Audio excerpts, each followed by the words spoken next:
Changes at the Indiana State Department of Health have been made in response to a Supreme Court ruling. Wednesday, the Department of Health debuted a revamped marriage license, allowing for 2 men and 2 women on the form.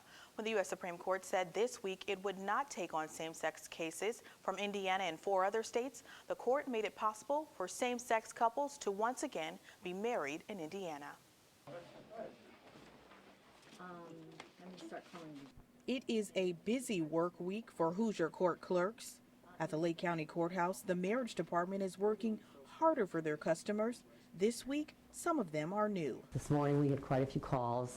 I don't believe anyone counted the number. However, the division manager of the marriage department said that there was quite a bit of activity with regard to the case. It was not only people calling to find out whether or not they could get married if they were of the same sex, but it was also the press calling and other interested parties. That's because Indiana same-sex couples can again be married in the state. This week, the U.S. Supreme Court declined to hear same-sex marriage cases from Indiana and 4 other states, clearing the way for same-sex couples to both apply for a license and have a marriage ceremony performed. So everything is now legal. Though the ban on issuing marriage licenses was lifted Monday, Herniak says a mandate Tuesday from the 7th Circuit Court of Appeals made it the law for all marriages to move forward in Indiana. The clerk can start performing the marriages, the judges can perform them, the ministers, the clergy, so on and so forth. Across the state, enthusiastic reactions came from supporters. In Indiana, once and for all, love is love, says the American Civil Liberties Union of Indiana. Love is the law in Indiana, reads the site for the group Hoosiers Unite for Marriage. In March, Lambda Legal filed a federal lawsuit on behalf of 5 couples, including 3 from Northwest Indiana, who couldn't get married because of the state's ban on same-sex marriage. Lambda Legal Director John Davidson says he isn't aware of any of his clients have wed yet because he's been so busy celebrating what he calls remarkable progress.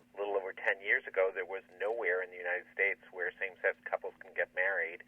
And we have 27 states and the District of Columbia where same-sex couples can currently get married everywhere in the state. Davidson says now about 2/3 of Americans, including Hoosiers, live in states where same-sex couples can marry. He says he hasn't heard of any Indiana counties refusing to comply. The clerk is ordered to perform marriages, and in the event that the clerk does not comply with that order, they are in violation of federal law. I think they need to understand that they're no more entitled to refuse a marriage license to a same-sex couple than to any other couple who they might have some problems with them getting married. Jim Brillmeyer, founder of the group Out and About Northwest Indiana, says this week is a win for equality. They're joyous because they can finally be who they want to be and live their lives who they want to live their life, marry now. We had one couple that came in earlier this morning, and when we were on solid ground with that, we went ahead and prepared, had them prepare the application. A good week, for sure.